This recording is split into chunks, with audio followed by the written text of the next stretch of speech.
Jeshi la Polisi Kanda Maalum ya Dar es Salaam.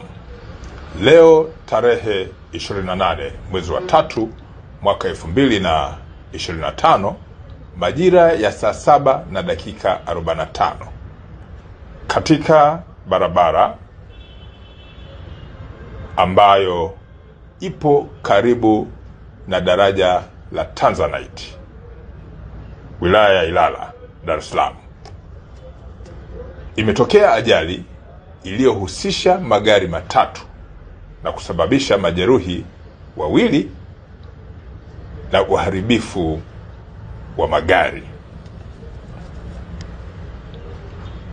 Ajali hiyo imetokea baada ya dereva wa gari lenye namba za usajili namba T 641 DRC aina ya Crown iliyokuwa inaendeshwa na dereva aliyefahamika kwa jina la Suleiman Feruza Jusa, akitokea maeneo ya Masaki akielekea kwenye mzunguko wa hospitali ya Aga Khan.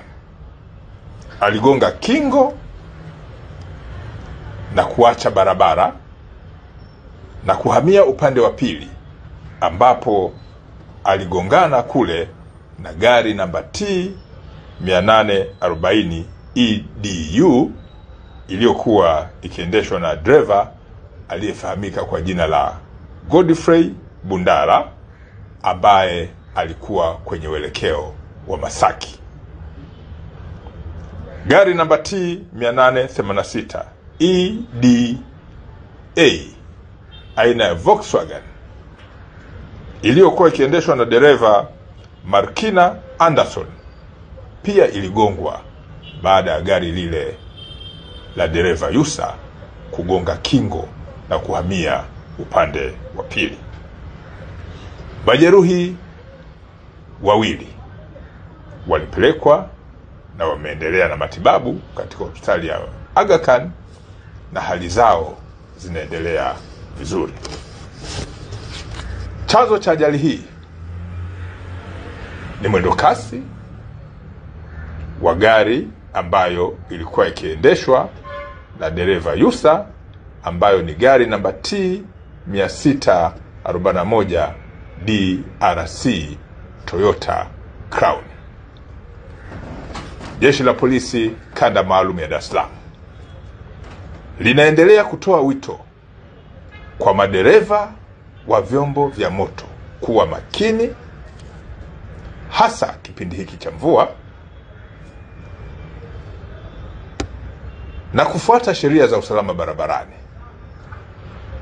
Jeshi la Polisi, licha ya kutoa elimu juu ya matumizi ya barabara na watumiaji wengine wa barabara, halitasita kuchukua hatua kali za kisheria dhidi ya madereva wa vyombo vya moto ambao wamekuwa mara kadhaa wakikiuka sheria za usalama barabarani.